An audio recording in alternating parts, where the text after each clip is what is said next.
cultura e a empresa é o meu chefe.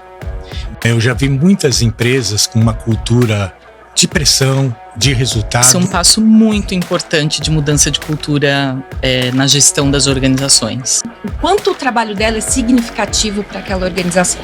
Ana Franzotti é nascida no ABC paulista e nordestina de coração. Filha de metalúrgico e dona de casa, ela é psicóloga, com MBA pela Fundação Dom Cabral e Kellogg. Uma executiva com mais de 30 anos de experiência em RH e com passagem por grandes corporações como Ford, Coca-Cola e Unilever. Ela foi Top Voice do LinkedIn em 2022 e é coautora dos livros Liderança Humanitária e Mulheres que Transformam. É a tia Tite do seu sobrinho. Maria Emília Veloso é consultora em estratégia, desenvolvimento organizacional, gestão e governança na Aldas, professora na FGV, Educação Executiva, e conselheira na Help, mas já atuou como Retail Director na The Walt Disney Company e Category Leader na Amazon.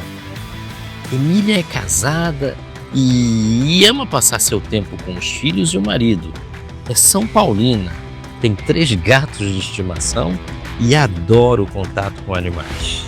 Bem-vinda, bem-vindo. Você está no podcast Rumo. E essa é uma edição especial.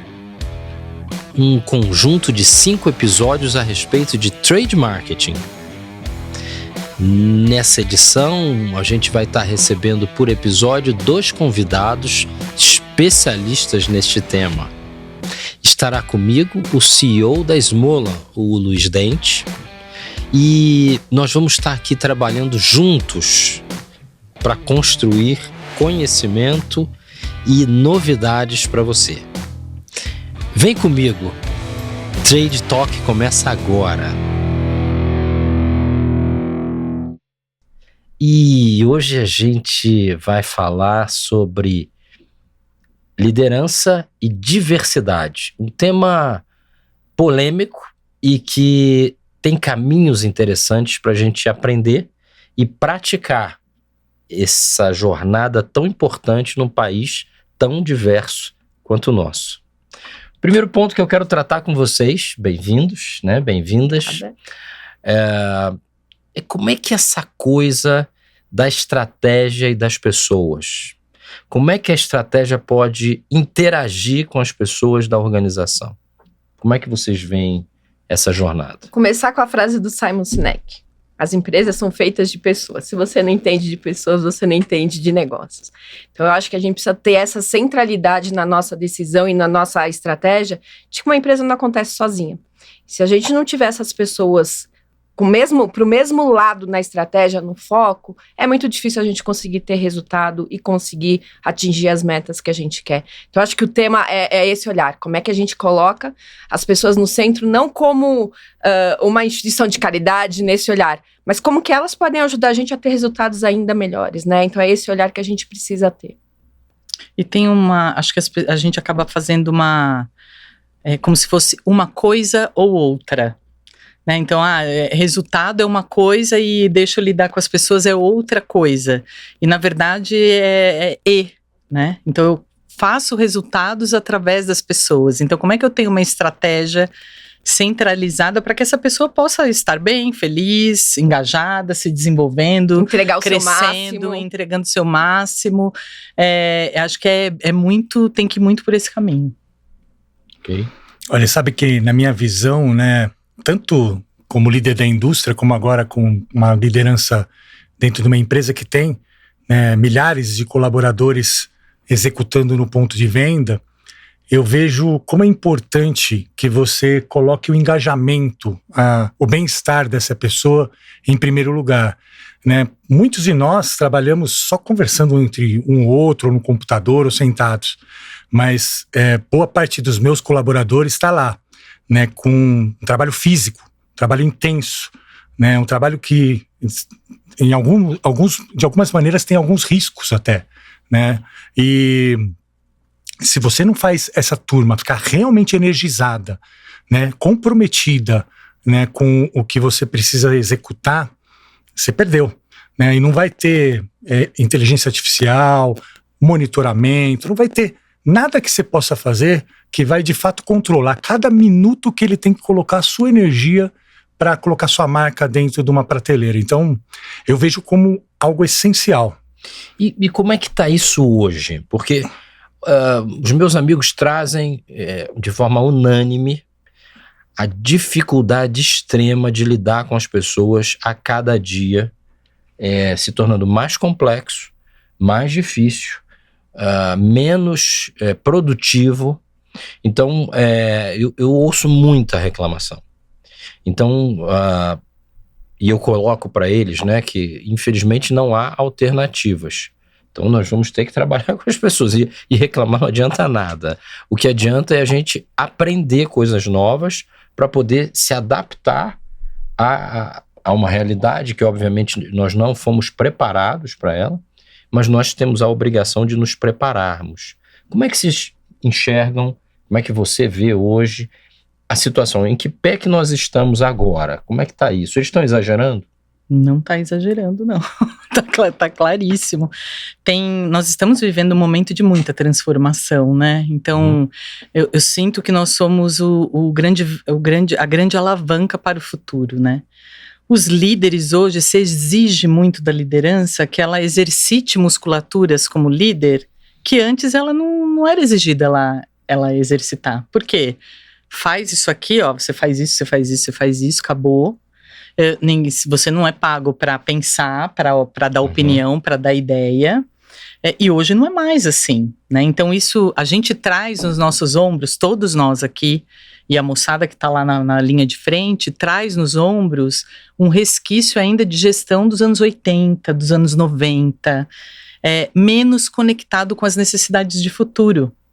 Então a gente precisa se conectar com a necessidade de futuro. E como a gente faz isso? Se abrindo para aprender. Nós somos capazes de aprender qualquer coisa que a gente quiser, né? E acho que a gente às vezes se autolimita, insistindo em receitas que não vão trazer resultados diferentes. E não vão trazer resultados como trazia há 15, 20 anos atrás, né? Então, como é que você se abre para ser um líder melhor, para ser uma pessoa melhor, dentro do seu barraco? Eu gosto de falar muito isso, né? Porque às vezes a gente fica, meu chefe não faz. Por que eu tenho que fazer se ele não faz? Cara, você é líder. Dentro do seu barraco você vai fazer o quê? É uma opção sua, né? Então acho que tem muito terreno para a gente poder semear aí. Eu acho que os seus amigos estão certos. A gente está vivendo num ambiente hoje com várias gerações trabalhando juntas. E cada um com uma expectativa diferente, formada em um momento diferente. A minha geração tinha o trabalho como fonte de identidade.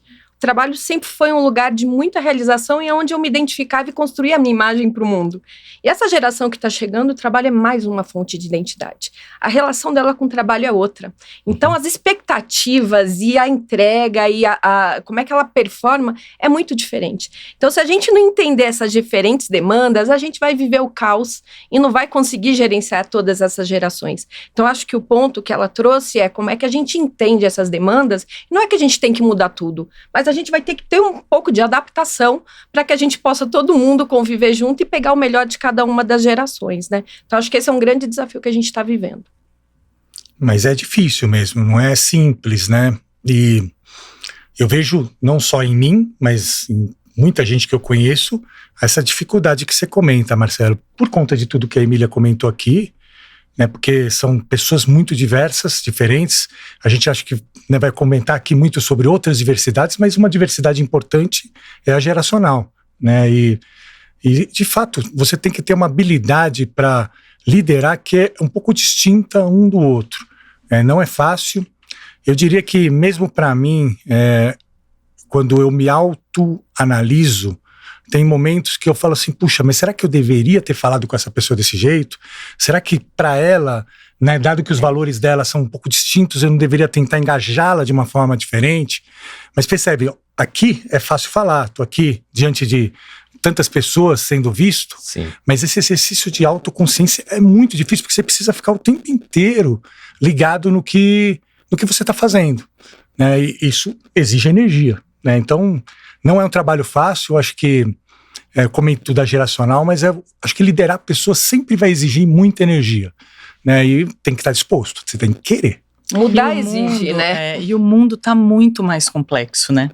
Então, a pessoa, quando ela chega no trabalho todos os dias, ela não chega mais e se despe de pessoa, se veste de profissional e vai trabalhar. Ela é inteira. Então, ela chega no trabalho com as preocupações da escola dos filhos, com a preocupação com o boleto, com a dor de cabeça que não passa, porque não sabe por quê e não tem tempo para ir no médico. Então, assim, essa é a pessoa que chega no mundo do trabalho, né? Então, como que o líder vai fazer este ambiente que ela vai passar ali 8, 9 horas ser um ambiente onde ela se sinta parte, onde ela possa entregar coisas legais, onde ela pode se realizar também. Mas com uma escuta quase que individualizada mesmo, é muito mais complexo. O que eu estou entendendo, vocês estão falando de algumas coisas interessantes, né? Então, primeiro você falou sobre aprendizado, então a gente não sabe, a nossa mente de quem é líder hoje foi formada nos anos 90 mesmo, né, nos anos 2000, enfim, já tem 20 anos, né, 30 anos que as coisas, a gente desenvolveu a nossa identidade, muito legal o que você falou, e naturalmente, como pessoas, como seres humanos, a gente tende a julgar o mundo baseado na nossa própria identidade, o que obviamente é uma coisa natural, mas errada e ineficaz, né? Porque cada pessoa é diferente. Então, posto que tem uma jornada de aprendizado, mas tem uma jornada de adaptabilidade. Olha, nós temos que aceitar a realidade, tem que ter um grau de consciência de que eu particularmente detesto reclamação, e eu acho que as pessoas estão muito reclamonas, a liderança anda reclamando demais porque está cansada, né? A gente está colocando entre o mar e a montanha, vocês sabem que quem sofre é o marisco, né? E aí, o marisco, que é essa camada, se leva o gerente executivo, ele está sendo pressionado por duas forças muito fortes. E como é que a gente precisa, e esse público, né, que faz parte da Rumo, esse público precisa de ajuda hoje. A gente precisa orientar para que a gente vire essa página. E eu gostaria de ouvir de vocês como começar esse processo. Sei que, então, quem está nos ouvindo, né, mulheres, homens que lideram e que tem essa dificuldade que você falou. Olha, essa turma está fora da minha expectativa. Então, eu acho que tudo começa com expectativas, né?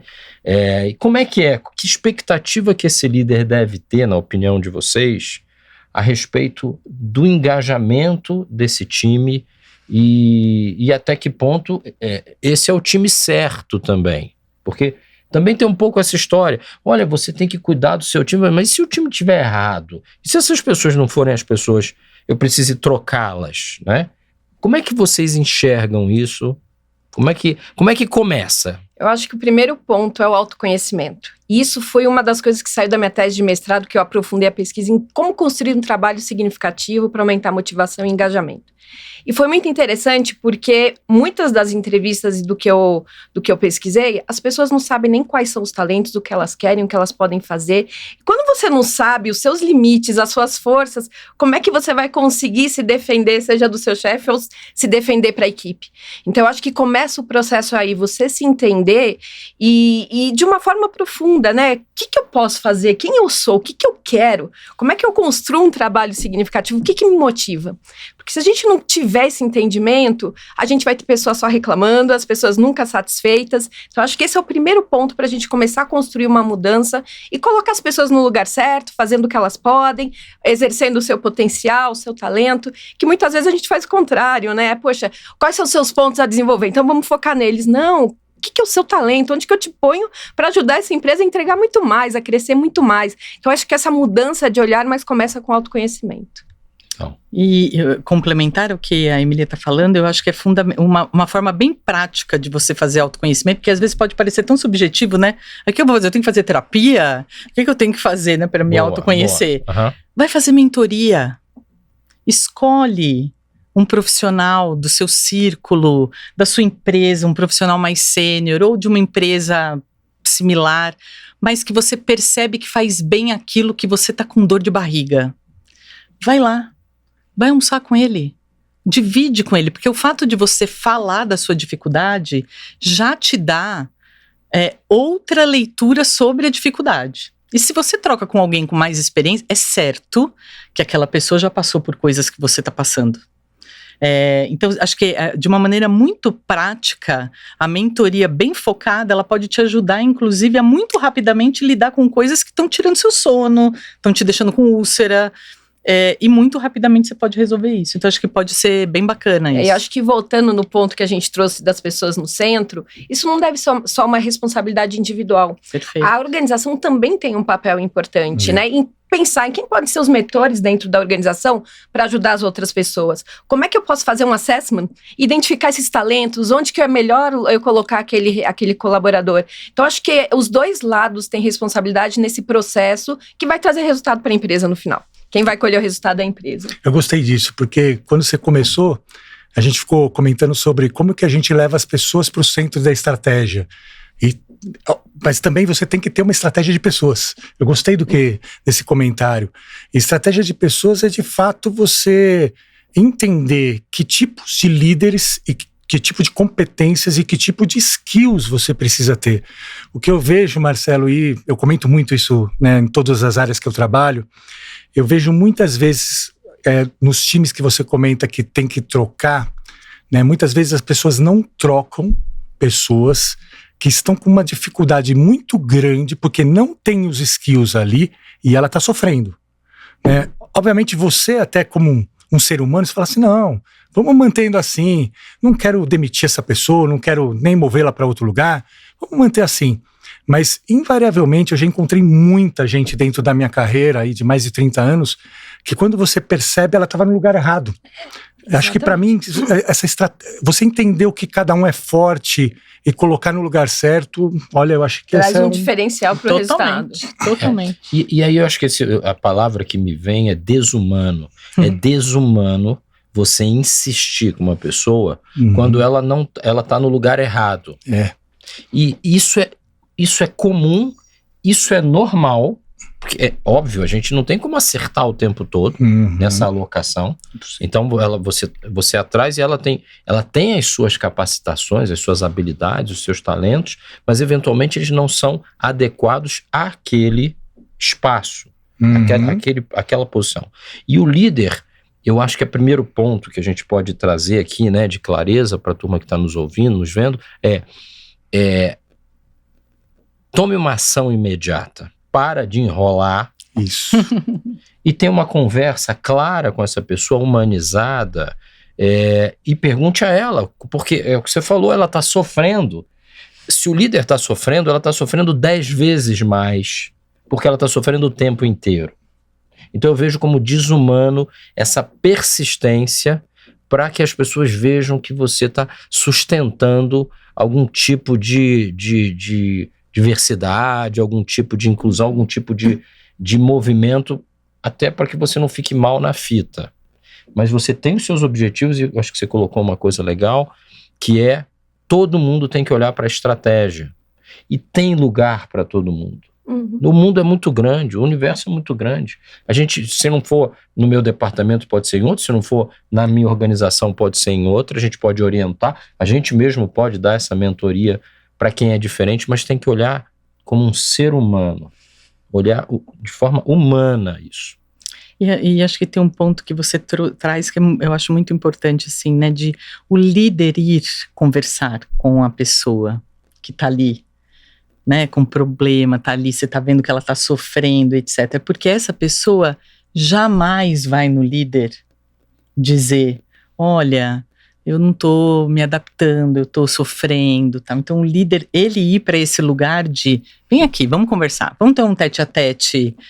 Você tá bem, cara? Você tá feliz? Você tá, né? Onde eu te ajudo? Você quer mudar de área? Você quer...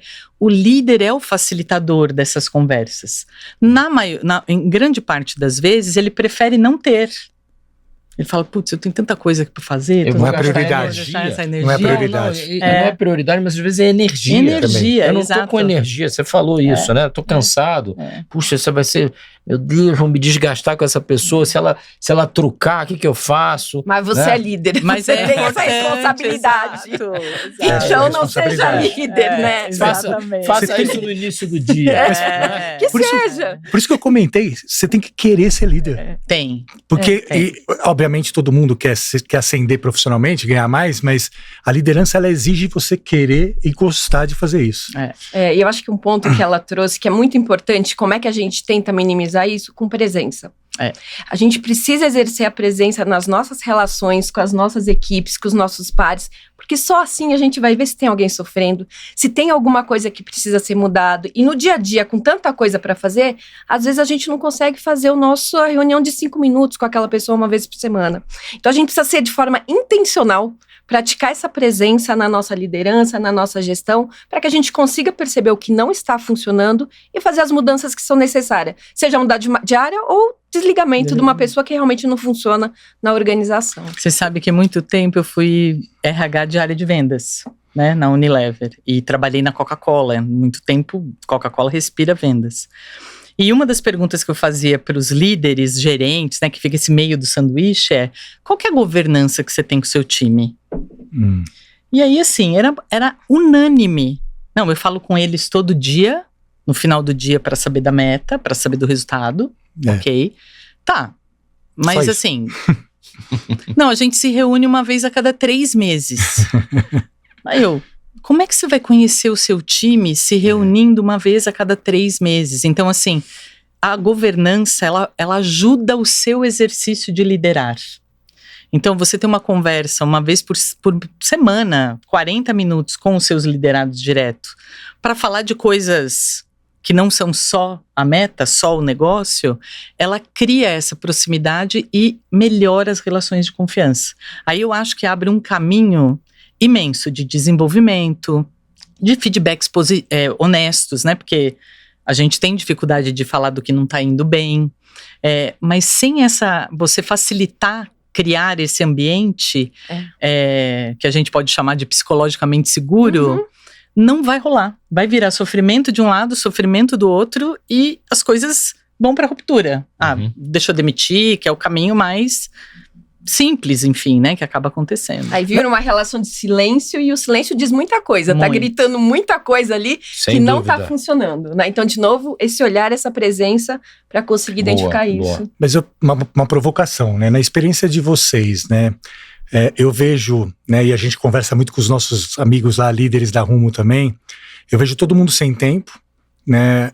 Então, o chefe da pessoa tá sem tempo e ele já não tem esse acesso e também fica no escuro, né? Ou ele também tá sem tempo para falar com a equipe.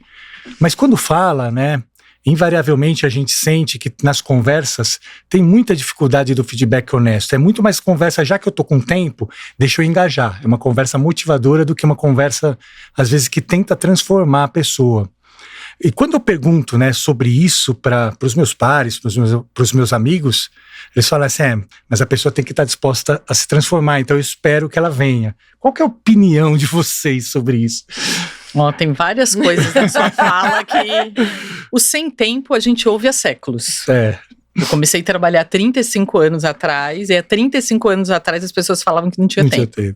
Hoje a gente tem um monte de ferramenta que deveria nos ajudar com tempo, e a gente continua sem tempo. Então, assim, tempo para mim beira uma desculpa quando a gente está falando de liderança. Porque o trabalho do líder é lidar com o time dele. O trabalho dele deixa eu ver se ele está executando bem a tarefa dele, deixa eu ver se ele é o melhor perfil para essa posição. Essa é parte da tarefa dele. Essa é a prioridade. Prioridade, corretíssimo. Então, ele tem que ter esse tempo. Ele tem que ter. Senão ele tem que buscar, de forma intencional, colocar na agenda aquele tempo e respeitar isso. Ela falou de governança. Eu vou usar um termo mais simples para o que você quis dizer, que eu entendi, que são rotinas. Rotinas, perfeito. São rotinas. Perfeito. Eu acho que não tem essa coisa de achar tempo. Olha, eu tenho uma rotina de toda segunda, quarta e sexta, tenho meia hora para falar com alguém. E tenho uma escala. É isso. Então, sem essa rotina, não tem comunicação. E sem comunicação, não tem time. Não tem. Não tem. E o que o Dente traz, né? Tipo, o outro precisa estar aberto. o que acontece com o outro é do outro. Você, como líder, você tem a responsabilidade de sinalizar. Você é um farol. Às vezes a pessoa nem tá percebendo o que tá acontecendo com ela. Mas você é o farol, né? Então você tem que fazer essa conversa. Que tem que ser o exemplo também, né? Sim. Porque uma parte do que a gente ouve muito também é o exemplo de cima não vem. E a gente estava lá, antes da conversa aqui, eu gostei muito do que você falou, acho que a gente tem que trazer esse ponto para a mesa. Boa parte dos líderes não são treinados para ser líderes. E aí eles se transformam no chefe dele que ele reclamava. Então, tem uma parte da história aqui que assim, será que a gente tem uns exemplos também bons para fazer isso? Então, porque todo mundo sabe a rotina, que tem que fazer a rotina e fazer tudo isso, todo mundo sabe, mas faz. Então, mas eu acho que tem um ponto, tem uma palavra que chama normose, que é a gente normalizar o que tá errado. Então perfeito. a gente normaliza, porque o outro não faz, eu não vou fazer, se eu sei que aquilo tá errado, eu preciso mudar. E de novo vem aqui a intenção da gente promover a mudança e do que é certo e que faz sentido pro negócio. Né? E aí, de novo, vem pro autoconhecimento. Se eu tô vendo que aquele não faz e tá errado, por que eu vou perpetuar algo que tá errado? Né? Então, tem um papel importante aqui de intencionalidade, de responsabilidade, e só complementando, o líder, ele tem um impacto de 50% para fazer com que o trabalho seja significativo para o colaborador. É uma responsabilidade muito grande. E ele precisa exercer isso. Então, eu acho que tem muita gente que acaba sendo promovido sem estar preparado. Então, a gente precisa ensinar, a gente precisa mostrar o impacto que aquela pessoa tem na vida do liderado. Que é outro pilar estratégico. É outro pilar. De pessoas. Exatamente. Vocês que têm, desculpa, Marcelo, mas vocês têm experiência em várias empresas, vocês duas. Vocês veem isso, esses pilares estratégicos sendo bem fundamentados hoje? Em grandes empresas, acho que sim. Eu acho que em médias e pequenas a gente ainda tem um desafio. Concordo. Né? Eu acho que a gente tem, quando a empresa é grande, ela tem uma estrutura, tem gente, tem dinheiro, tem um olhar, né? Tem tem pessoas olhando para esses modelos e testando, e podendo testar, e se der errado, tá tudo bem. Empresas menores nem sempre têm disponibilidade de tempo, dinheiro para fazer um teste. Então, eu acho que temos vários exemplos de sucesso. Eu acho que cabe a essas pequenas e médias olhar o que está dando certo, porque elas podem ajustar e melhorar o modelo delas. Não quer dizer que precisa mudar. Mas eu acho que a gente ainda tem um grande desafio. Nas médias e nas pequenas é quando é o fundador que tem esse chamado, você percebe que ali tem alguma coisa, às vezes nem tão estruturada, mas acontece no dia a dia. Mas é muito mais difícil. Eu queria voltar à nossa lista, então. Vamos lá. Que começou com um aprendizado. E aí, quando a gente fala de adaptabilidade, eu acho que surge essa palavra da rotina. A gente tem a rotina da comunicação, que foi o que vocês colocaram aqui, né? Dentro da jornada de tornar as pessoas centro da estratégia. Então, eu tenho uma estratégia que não é estratégia de pessoas, na minha leitura, é minha estratégia de negócio. Eu tenho essa estratégia de negócio e preciso dessas pessoas para executar essa estratégia de negócio. E aí, para isso, eu preciso me educar, eu ter um mentor, eu como líder, aceitar que a minha posição de mentoria está associada à construção e manutenção de um time de pessoas, que é aquele que está lá enquanto eu quiser que esteja. Então, eu vou reclamar com ninguém, eu preciso juntar essas pessoas. E aí, tem a questão da rotina que vocês colocaram, principalmente da rotina de comunicação, para que a gente esteja interagindo e as pessoas se coloquem, de fato, o que elas estão desejando. E aí, o que mais que esse líder deve fazer para trazer essa pessoa para o centro? Eu acho que essa comunicação vai gerar uma confiança. E quando gera essa confiança, você consegue ter relacionamento e uma forma de trabalhar que é muito mais produtiva. E você não vai construir relacionamento com uma ligação, uma reunião a cada 3 meses. E, de novo, eu vou voltar na presença, porque isso fortalece essa confiança. Então, acho que tem que trabalhar essa relação de confiança e é só estando junto. E você precisa ter consciência de que você precisa estar 100% conectado com aquilo. E é que aquilo é parte do seu trabalho. Porque muitas vezes você acha que essa conversa é mais um item da agenda que eu tenho que ticar. E na verdade não, essas conversas, elas são as rotinas, elas são a parte mais importante, porque é aí que você vai dar todo o direcionamento, você vai entender. E acho que tem uma coisa de feedback que é bem do líder, que é ele entender aonde dói para ele dar feedback de direcionamento. Porque eu percebo muitas vezes que é fácil falar no meio de todo mundo o que não tá legal. Às vezes no pessoal. Mas esse não é o melhor caminho, a gente sabe. Né? Então, assim, como é que você faz uma conversa, que eu nem vou chamar de feedback, mas de desenvolvimento mesmo daquele profissional, ter consciência que você precisa se preparar para essa conversa. Escrever lá, eu vou falar sobre isso, Não tem problema. Você não nasce sabendo tudo, você tem que experimentar, se experimentar. Eu acho que esse é um fator também muito importante. Como é que você tem essas conversas intencionais, de uma maneira com muita presença, mas estruturada, né? Então, eu acho que, fazendo um resumo desse primeiro bloco, né, das pessoas no centro da estratégia, é ter essa estratégia e aí agir com a liderança que tem que estar alimentada por coragem e curiosidade. E eu vejo que as pessoas que são líderes, muitas vezes não têm a curiosidade de conhecer o outro. Total. Boa. Total. Não tem essa curiosidade. E o outro, ele veja, todos nós temos defeitos e temos qualidades. E quando você vai conhecer uma pessoa, você pode se surpreender com aquela conversa. Ontem eu tive uma conversa que eu me surpreendi. E o meu amigo que estava conversando também se surpreendeu, né? Foi uma conversa muito profunda, falando sobre propósito, falando sobre visão de futuro e das nossas histórias inimagináveis para a maioria das pessoas. Ninguém imaginaria da minha história ou a história dele, né? Mas quando a gente conversou, e a gente conversa, Dente e eu somos amigos, a gente conhece a história do outro que ninguém imagina que seja, mas a curiosidade pode trazer para você vida. Então, quando eu ouço você falar, puxa vida, você tem que ter essa conversa dura, você tem que ter essa conversa desconfortável, eu acho que eu queria convocar, sugerir a você que está nos vendo, que você reflita sobre uma pessoa só. Escolhe essa pessoa, essa encrenqueira que você está pensando agora enquanto está nos vendo, está me ouvindo, todo mundo já pensa, né, na pessoa.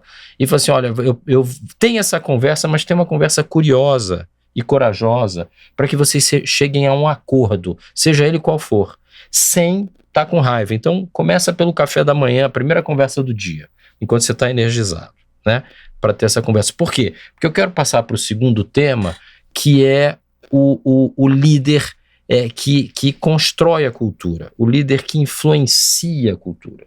E as pessoas falam muito, depois a gente, obviamente, eu quero ouvir vocês sobre a questão da cultura, mas que normalmente o líder chega e ele não consegue influenciar a cultura. Ele vai ser engolido pela cultura, a cultura vai massacrá-lo e tal. E eu francamente, eu não acredito nisso. O que eu acredito é boa liderança. É nisso que eu acredito, né? Mas eu gostaria de ouvir vocês, porque a gente hoje tem uma cultura diferente, não só na empresa ou nas empresas, mas na sociedade. E como é que vocês enxergam isso, dessa influência do líder? Além de colocar a pessoa no centro, como é que ele influencia a cultura? Aquele conjunto de crenças, rituais, posicionamentos que ele precisa conduzir a equipe, o time que ele lidera. Ele é o maior influenciador. Se tem alguém que tem a capacidade de influenciar uma cultura dentro de uma organização, é a liderança. Ele é quem dita, seja de cima, de lado, onde quer que seja, é a que vai dar o exemplo e vai mostrar o que é importante. Então, ele tem que entender essa responsabilidade, né, que ele tem esse papel e saber como usar essa responsabilidade de forma positiva para influenciar a organização para o caminho que quer, para a estratégia que quer. Então, acho que conectando um pouco com o primeiro bloco, volta para essa autoconsciência, né, que você trouxe do seu papel e da sua responsabilidade que tem sim dentro da organização. Para mim, é o maior cargo ali nessa influência.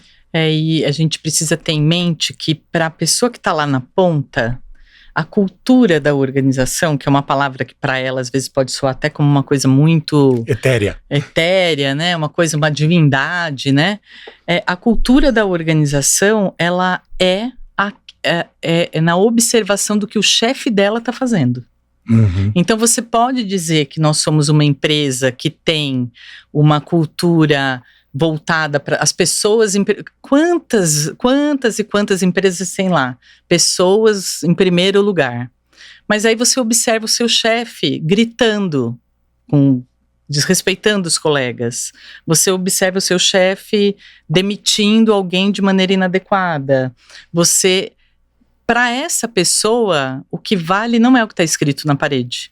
O que vale, não, aqui a cultura é uma cultura que dá medo, gente. Eu tenho que fazer, porque senão, deixa eu ficar caladinho aqui, porque senão eu sou demitido. Principalmente se é aceito, né? Se nada muda, né? Então, assim, ele é o líder, ele é o grande modelador dessa cultura dentro do dia a dia.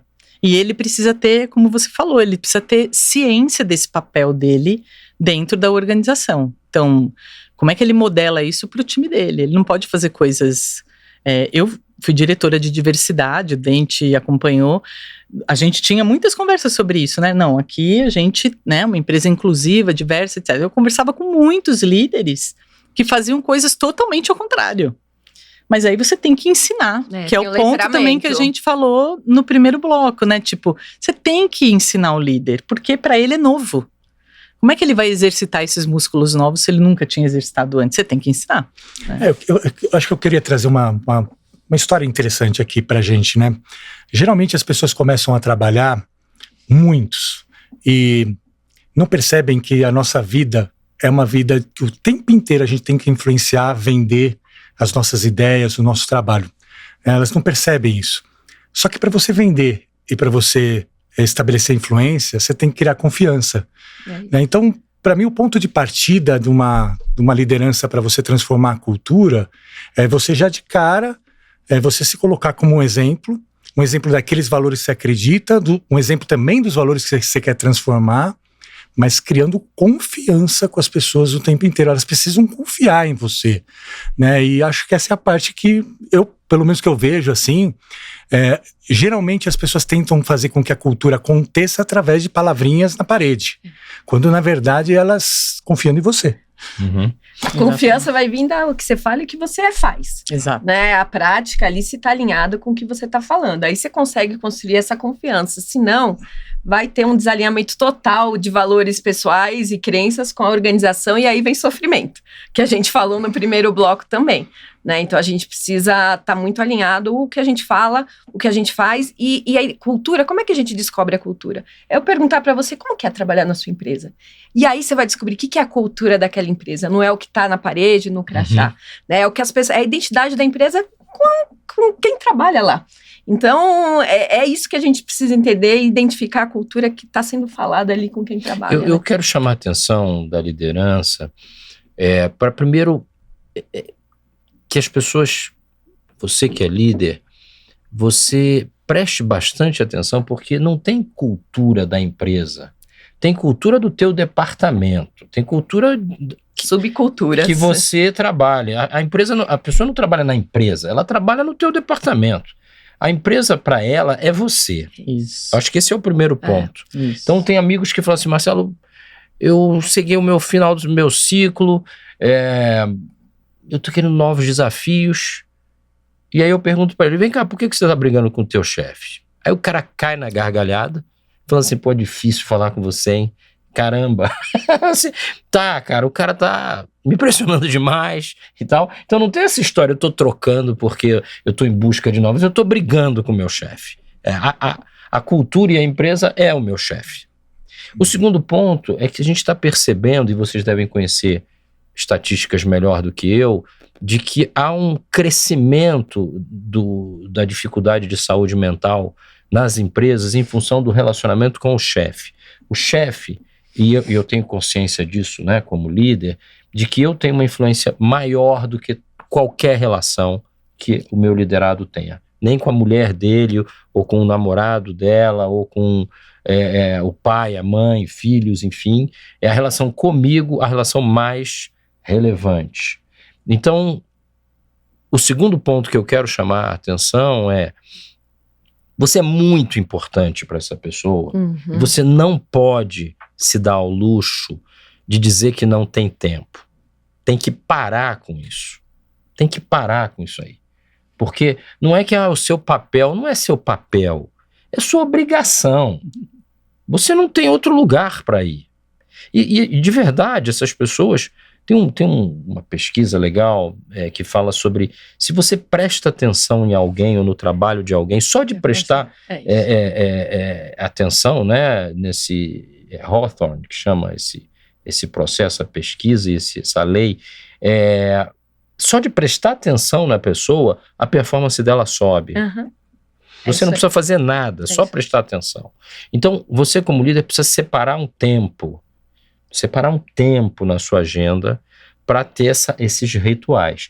Mas, de novo, a questão da cultura é qual cultura você quer imprimir. E qual é a cultura certa?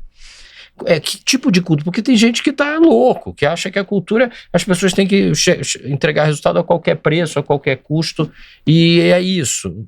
Isso é loucura, francamente. Até porque você tem uma rotatividade gigante em muitas organizações, em setores inteiros, e as pessoas acham, poxa, querem uma bala de prata, alguma coisa para resolver, e eu sempre falo, olha, é a liderança imediata. Você tem que olhar e fazer algumas mudanças.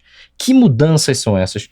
Queria que vocês falassem sobre o que ajuda a derrubar esses indicadores de rotatividade, de doença mental e de baixa performance. Só por um ponto provocador no que você falou. Eu já vi muitas empresas com uma cultura de pressão, de resultado, né, e que elas se posicionam assim. Sim, e quem escolhe entrar dentro dela sabe disso e está feliz. A provocação que eu faço é que muitas vezes é a desonestidade, a quebra da confiança que você achou que era uma coisa da expectativa. Vou começar falando de dados. A gente fechou 2024 com 472 mil pessoas afastadas do trabalho por transtornos mentais. Um aumento de quase 70% em relação a 2023. Então aqui a gente já tem um dado absurdo de que alguma coisa está errada e que a gente precisa olhar, né? E a liderança, como você trouxe, tem um papel importantíssimo nesse adoecimento, né? Então, seja por afastamento por ansiedade, depressão, por burnout, enfim, mas de transtorno mental. Então, a nossa responsabilidade é muito grande em mudar isso. Como é que a gente muda? Eu gosto de falar que a gente precisa criar cultura de significado. Que a gente mostrar para as pessoas que o quanto o trabalho dela é significativo para aquela organização. O que você trouxe, né? As pessoas precisam sentir que elas importam, que elas têm valor, que o trabalho dela gera impacto, que o que ela está fazendo ali está criando impacto para o cliente, para a sociedade, para o colega do lado, né? Que ela tem reconhecimento do trabalho dela, e reconhecimento não é só bônus, você fez uma coisa legal, putz, bacana, parabéns. É você chegar e falar, oi, você tá bem? Então tem pequenas coisas que não custam dinheiro, mas custam a gente estar presente ali, olhando para essas pessoas, que vai aumentar engajamento, motivação, diminuir absenteísmo, diminuir turnover. Então é a gente trazer esse olhar de criar essa cultura onde as pessoas no centro, mas do significado daquele trabalho para construir essa mudança de relação e de entrega no trabalho e menos adoecimento. E se a gente fizer a conexão desse dado dos quase 70% de aumento, né, de afastamentos por transtornos, né, de saúde mental, de 23 para 24, se vocês são homens de negócio, nós somos mulheres de negócio, vocês sabem que se qualquer indicador chegar na mesa de um board dizendo que aumentou 70% a perda, a queda nas vendas, etc., a organização para. Isso se o CEO não for demitido no mesmo mês.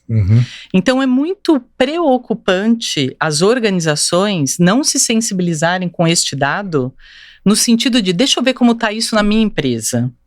Deixa eu entender como está isso aqui, porque se eu tenho um indicador deste alto, eu estou sangrando as pessoas. Eu estou contribuindo para as pessoas adoecerem. É isso que eu quero como organização? E o custo que volta para a organização, porque é o custo do afastamento, é o custo que quando for renovar o plano de saúde vai aumentar porque teve mais uso. Isso. Então tem um custo indireto que aparece uma hora, né? Exatamente. Eu ia perguntar, o que vocês duas acham da NR1 nesse ponto? Que que vocês estão comentando? Eu acho que vai ser um passo muito importante de mudança de cultura na gestão das organizações. Ela vem bastante estruturada, ela vem com perguntas que passam desde como é que são estabelecidas metas, como é que são acompanhadas as metas, se há conversas, se há sessões de feedback anuais. Ela vem com perguntas sobre gestão que passa por estrutura, né, para a empresa ter uma estratégia de pessoas, mas passa também pelo dia a dia da pessoa dentro da organização, a experiência do trabalho dentro da organização. Então eu acho que é um grande contribuidor positivo mesmo, um impacto muito positivo na gestão, eu acho.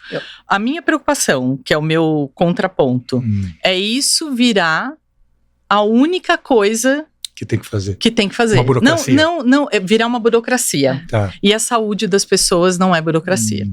Né? Porque afeta a vida da pessoa. Uma pessoa que é afastada do trabalho por conta de uma depressão, de um burnout, qualquer coisa, afeta a vida dela inteira. Da família, né? De quem você convive. É pai, você é mãe, você é afastado porque você teve um burnout. Eu tive 2 burnouts na minha vida. Um dos burnouts eu fui medicada. Eu sei o que me custou. Né, nos relacionamentos, na vida cotidiana, eu não tinha ânimo para fazer nada, né, e 2 burnouts bem pesados, assim. Então, é muita responsabilidade quando você, não é uma questão de perda de matéria-prima, é muita responsabilidade você contribuir para um funcionário se afastar por conta do trabalho, muita responsabilidade. Eu acho que também, na linha da Ana, eu acho que uma forma da gente olhar para algo que não está funcionando. E aí vai caber a cada uma das organizações entender o que não está funcionando. Porque é a liderança, mas pode ser uma empresa que não tem processos, e aí adoece todo mundo, que não tem uma estratégia clara. Então, cada semana, cada um trabalha de uma forma sem clareza. Isso tudo adoece. Então, eu acho que a NR1 vem para ajudar também a gente estruturar as empresas, a gente começar a ter um modelo de trabalho mais saudável para a própria empresa e que vai reverter de forma positiva para as pessoas. Acho que a gente tem que treinar as pessoas para isso, né? Os líderes para isso, né? Eu vejo uma parte desse adoecimento, talvez da dificuldade cultural, é que muitas vezes a gente espera que a organização vai se transformar, mas também não tem, né, a nossa liderança em capacitação delas, não? Eu acho que nisso aí vai precisar, né? Sim, totalmente. Eu queria avançar um pouco aqui com a gente e fazer um contraponto em relação à responsabilidade individual do colaborador em relação ao seu próprio bem-estar, tá? E eu acho que isso tem a ver com autoconhecimento do líder, e aí eu sempre pela perspectiva do líder. Uma vez eu dei mentoria para diretores de escolas públicas, foi a natureza, foi até o nascedouro da Rumo, a gente dava mentoria para diretor de escola pública para melhorar o ensino para 94 mil alunos, foi um sucesso. Mas numa das reuniões, um camarada, ele trabalhou até na Coca-Cola, ele foi VP de RH lá. E ele foi à frente e falou uma coisa que eu nunca mais esqueci, e eu sempre digo isso para quem trabalha comigo. Ele falou assim: eu tenho certeza que vocês estão esperando que a gente motive vocês a fazer as transformações. Mas eu não vim aqui para isso. E eu digo isso para meus funcionários. Você tem que me motivar para cuidar de você.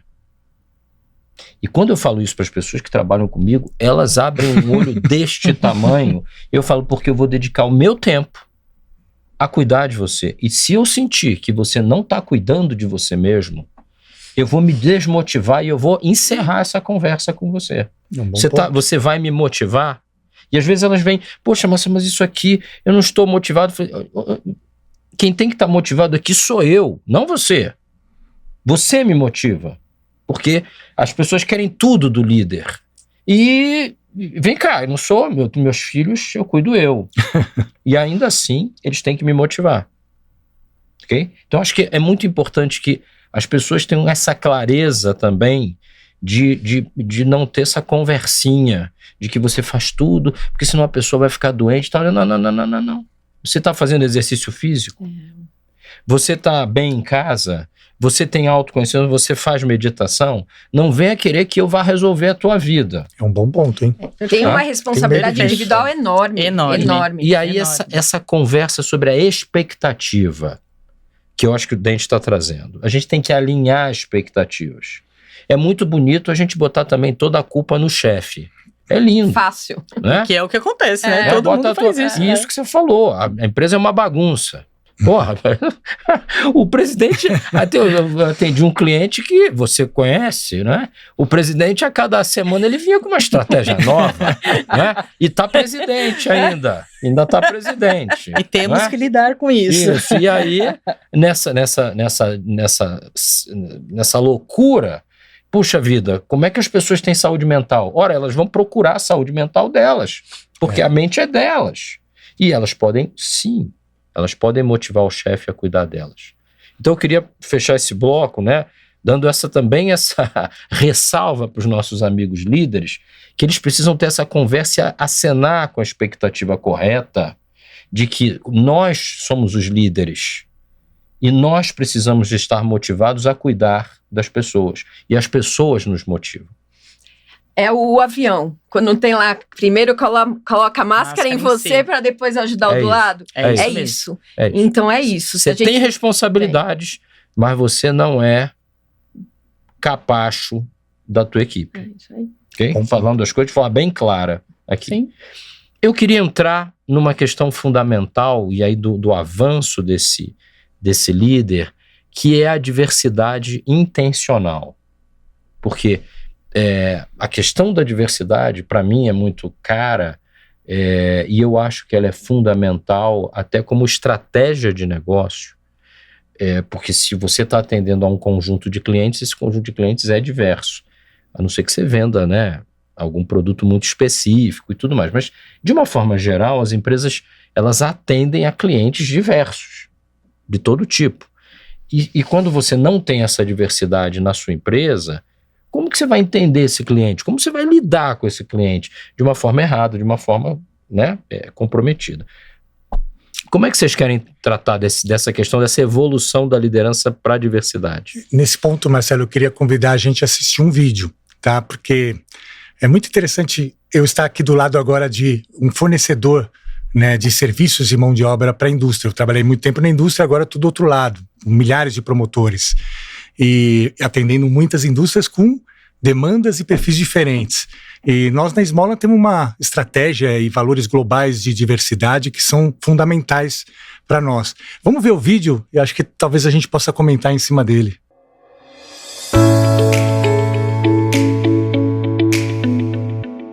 Meu nome é Davi, faço parte do time da Esmola, faço parte do time da Unilever. Venho aqui contar um pouco da minha experiência sobre a empresa. Fui muito bem recebido na empresa pelos meus colaboradores, também pelos meus amigos de trabalho. Trabalho normalmente na empresa, não sou tratado como diferença, é ótimo ambiente. Estou na empresa faz 1 ano e quero ficar muito mais. Me sinto muito contente de fazer parte desse time e é isso.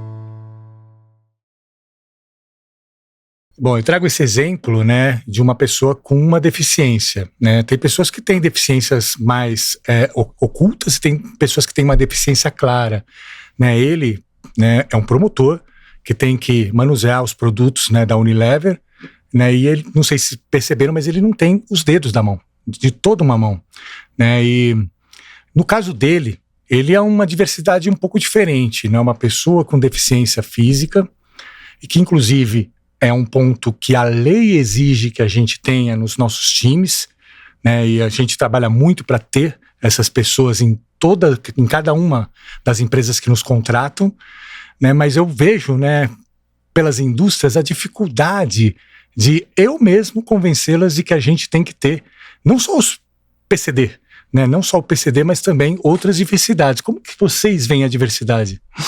Olha, o que você está falando é muito real, né? Porque a gente associa a pessoa com deficiência a baixa produtividade, né? A não entregar tudo o que precisa, sem nem tentar, sem nem experimentar. E é o contrário. Quando se contrata pessoas com deficiência, eles se agarram nessa oportunidade de uma maneira, às vezes, nunca vista. Uhum. Né? E se você é um líder que se preocupa com a inclusão, né, de fazer essa inclusão intencional dele, não deixar ele excluído, etc., você vai ter um excelente funcionário. Eu tive excelentes experiências, né? Inclusive de pessoas que entraram como estagiário, analista, coordenador, mudaram de área, estão fazendo carreira. Tem um caso muito específico de um time meu que a pessoa era cadeirante, né? Mas eu tive que fazer um trabalho comigo intencional. Eu vou trazer. Porque ela vai trazer um olhar diferente para o que a gente precisa entregar. E a gente vai entregar muito mais valor. Tem a ver com a sua responsabilidade como líder, mas tem a ver também com o negócio. E acho que um ponto importante de diversidade, você falou muito bem, Marcelo, que é assim, nós somos um país diverso, né? Nós somos um país com 56% de pessoas negras, 51% de mulheres, né, 17% de pessoas com deficiência.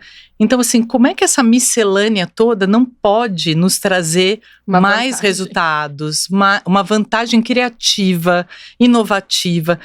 Imagina o Davi, esse rapaz, o que ele não deve trazer de soluções no dia a dia ali, porque ele lida com uma deficiência dele e ele sabe que tem outras pessoas também que têm, né? Ele é um líder. E ele é um líder, imagina. Então, assim, eu acho que tem uma forma da liderança evoluir no seu exercício de liderar que passa, sim, por você ter com você pessoas que são diferentes de você. E eu acho que eu queria complementar o olhar, a gente, de forma ativa, pensar na diversidade cognitiva. Que é a gente trazer pessoas que pensam diferente, que vêm de outra formação, de outra cultura, porque isso tudo enriquece o nosso dia a dia, estimula a inovação, estimula a criatividade, porque a gente é muito fácil a gente conviver com o que é parecido, né? Sim. Que são os nossos clones. É muito mais fácil. A gente olha para um colaborador, não precisa nem falar, ele vai lá e já sabe o que é para fazer. Mas é nessa diversidade cognitiva que a gente consegue encontrar soluções, inovações, e é um exercício, porque não é fácil, porque tira a gente da zona de conforto, e a gente não nasceu para ficar fora da zona de conforto, mas ele pode ser um grande diferencial para a gente também ter resultados excepcionais. Eu penso, né, que a gente precisa, nesse momento, nessa vida que a gente leva hoje, de tanta transformação contínua, nós não podemos permanecer no piloto automático. E quando você fala de um ambiente muito estável, muito homogêneo, a tendência nossa é de entrar no piloto automático. Perfeito. Quando a gente tem diversidade de pensamento, e aí ela vem da diversidade, né? Aqui a gente é um ambiente diverso. Vocês me desafiaram, eu desafiei vocês um pouquinho, e um montão. Na verdade, isso gera novas redes neurais, isso gera novos posicionamentos, às vezes é um pouco desconfortável, né? Mas eu acho que isso faz parte do jogo e da busca de crescimento. E como é que é essa coisa da intencionalidade? Como é que o líder tradicional, a gente que está aí numa gerência regional, que intenção é essa que essa pessoa tem que ter, esse diretor de vendas, que intenção é essa que ele tem que ter quando você fala de diversidade? O que é isso aí?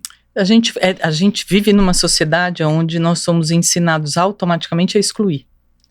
Então a nossa cabeça, sem a gente perceber, a gente exclui pelo tipo de roupa, a gente exclui pela cor, a gente exclui pelo corpo, a gente exclui por qualquer coisa. O que a gente tem que entender é que como a gente tem esse pensamento, que é automático, o automático é esse, a gente precisa entender que para a gente incluir, a gente precisa ter intenção. A gente precisa gerar ações. Então, de um jeito muito prático, né? Eu sou diretor de vendas, eu vou contratar 2 mulheres. Isso é um jeito muito prático, assim. Intencionalmente, eu vou lidar com a diversidade, eu tenho um time só de homens, e eu vou contratar 2 mulheres. Eu tô com a caneta na mão, intencionalmente. Outra forma no caso de gerações, por exemplo, eu tenho visto muito a prática de mentoria reversa. O que é a mentoria reversa? Eu aqui, com 52 anos completados ontem... Parabéns! Eu aqui, com 52 anos, eu vou ser mentorada por um jovem de 20 anos.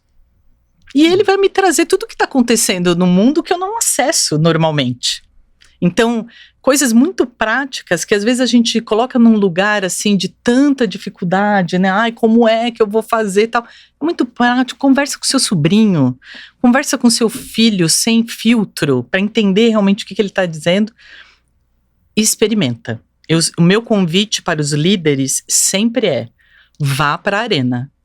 A liderança é um exercício de você ir para a arena e não de ficar sentado na arquibancada, né? E a gente aprende tanto. Hoje eu dou aula numa faculdade focada em empreendedorismo, na Link, e eu com quase 50, tô lá com os meus alunos de 18, 20.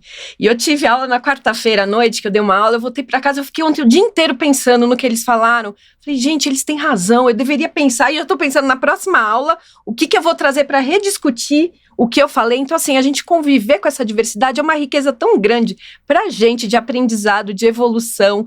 Então, assim, é necessário, por isso a intencionalidade. A gente precisa buscar isso porque faz bem. Por mais que gere o desconforto, faz muito bem pro nosso crescimento. E de quebra tem um ganho que faz bem pra vida, né? Pra vida. Você, como pessoa, você começa a enxergar o mundo de um jeito diferente, né? Você sabe que a gente comentou no começo de como que quando a gente começa a nossa carreira, ela era a nossa identidade, né? No final, eu vejo esse desafio de lidar com as diversidades como um desapego às nossas identidades que a gente construiu lá atrás e uma tentativa de evoluir, né? E de fato abraçar todos, porque todos têm suas competências, têm seus skills e, puxa, não tem nada mais nobre no mundo do que você também ajudar alguém, ser ouvido por alguém, falar com alguém. Eu vejo como uma oportunidade, né, que todos nós temos de reconstruirmos nossa identidade, de sermos melhores profissionais, melhores líderes. E a gente vai trabalhar por muito mais tempo, a gente vai viver muito mais. Se a gente não souber, volta no ponto da adaptabilidade, de conseguir enxergar essa diferença e aproveitar ela, a gente vai sofrer, né? Isso vai ser um sofrimento, então que a gente possa viver bem com isso. Daqui a pouco, né? Acho que com 50 ainda não, mas daqui a pouco nós vamos ser uma diversidade. Já somos.